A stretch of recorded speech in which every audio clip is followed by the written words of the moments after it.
Di video kali ini kita akan membahas tentang persatuan dan kesatuan bangsa Indonesia dari masa ke masa. Terus belajar, jaga kesehatan, dan jangan lupa subscribe.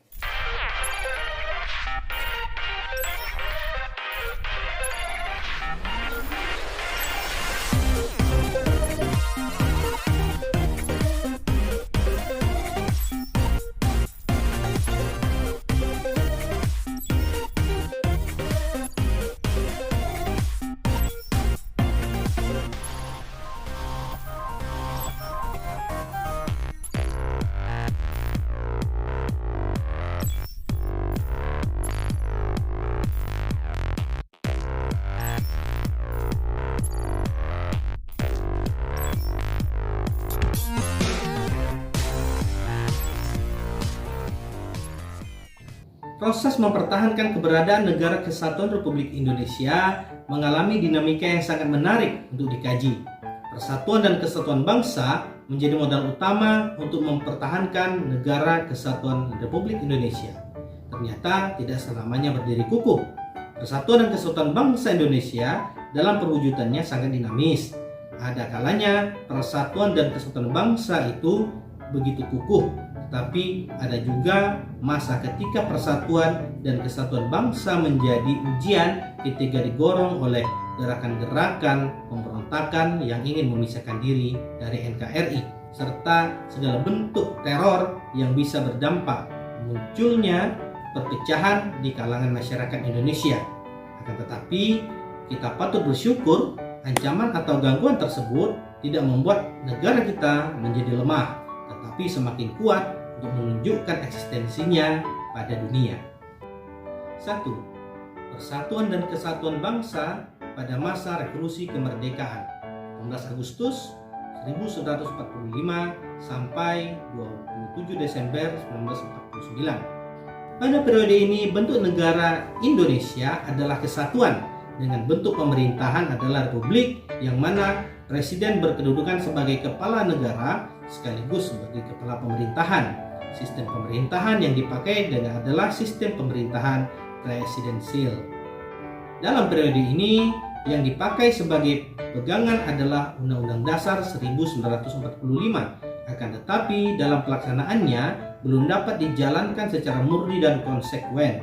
Hal ini dikarenakan bangsa Indonesia baru saja memproklamasikan kemerdekaannya. Pada waktu itu, semua kekuatan negara difokuskan pada upaya mempertahankan kemerdekaan yang baru saja diraih dari rongrongan kekuatan asing yang ingin kembali menjajah Indonesia. Dengan demikian, walaupun Undang-Undang Dasar 1945 telah berlaku, namun yang baru dapat dibentuk hanyalah presiden, wakil presiden, serta para menteri dan gubernur yang merupakan perpanjangan tanganan pemerintah pusat. Adapun departemen yang dibentuk untuk pertama kalinya di Indonesia terdiri atas 12 departemen. Provinsi yang baru dibentuk terdiri atas 8 wilayah yang terdiri atas Jawa Barat, Jawa Tengah, Jawa Timur, Sumatera, Borneo atau Kalimantan, Sulawesi, Maluku, dan Sunda Kecil. Kondisi di atas didasarkan pada aturan peralihan Undang-Undang Dasar 1945 yang menyatakan bahwa untuk pertama kalinya presiden dan wakil presiden dipilih oleh PPKI. Dengan demikian, tidaklah menyalahi apabila MPR atau DPR RI belum dimanfaatkan karena pemilihan umum belum diselenggarakan. Lembaga-lembaga tinggi negara lain yang disebutkan dalam Undang-Undang Dasar seperti MPR, DPR, DPA, BPK, dan MA belum dapat diwujudkan sehubungan dengan keadaan darurat dan harus dibentuk berdasarkan undang-undang. Untuk mengatasi hal tersebut, Undang-Undang Dasar 1945 melalui ketentuan dalam pasal 4 aturan peralihan menyatakan bahwa sebelum Majelis Permusyawaratan Rakyat, Dewan Perwakilan Rakyat, dan Dewan Pertimbangan Agung dibentuk, menurut Undang-Undang Dasar ini, segala kekuasaannya dijalankan oleh Presiden dengan bantuan sebuah komite nasional. Pasal 4 Aturan Peralihan Undang-Undang Dasar 1945 secara langsung memberikan kekuasaan yang teramat luas kepada Presiden. Dengan kata lain, kekuasaan Presiden meliputi kekuasaan pemerintah negara atau eksekutif, menjalankan kekuasaan MPR, DPR, atau legislatif serta menjalankan tugas DPA. Kekuasaan yang teramat besar itu diberikan kepada presiden hanya untuk sementara waktu supaya penyelenggaraan negara dapat berjalan. Oleh karena itu, PPKI dalam Undang-Undang Dasar 1945 menyantumkan 2 ayat aturan tambahan yang menegaskan bahwa yang pertama, dalam 6 bulan sesudah berakhirnya peperangan Asia Timur Raya, Presiden Indonesia mengatur dan menyelenggarakan segala hal yang ditetapkan dalam Undang-Undang Dasar ini. Yang kedua, dalam 6 bulan setelah Majelis Permusyawaratan Rakyat dibentuk, majelis itu bersidang untuk menetapkan Undang-Undang Dasar. Pasal 4 Aturan Peralihan Undang-Undang Dasar 1945 dijadikan dalih oleh Belanda untuk menuduh Indonesia sebagai negara diktator karena kekuasaan negara terpusat kepada presiden. Untuk melawan propaganda Belanda pada dunia internasional, maka pemerintah RI mengeluarkan 3 buah maklumat. Yang pertama, Maklumat Wakil Presiden nomor X tanggal 16 Oktober 1945 yang menyatakan menghentikan kekuasaan luar biasa dari presiden sebelum masa waktu berakhir. Kemudian maklumat tersebut memberikan kekuasaan MPR dan DPR yang semula dipegang oleh presiden kepada Komite Nasional Indonesia Pusat. Pada dasarnya maklumat ini adalah penyimpangan terhadap ketentuan Undang-Undang Dasar 1945. Yang kedua, maklumat pemerintah tanggal 3 November 1945 tentang pembentukan partai politik yang sebanyak-banyaknya oleh rakyat.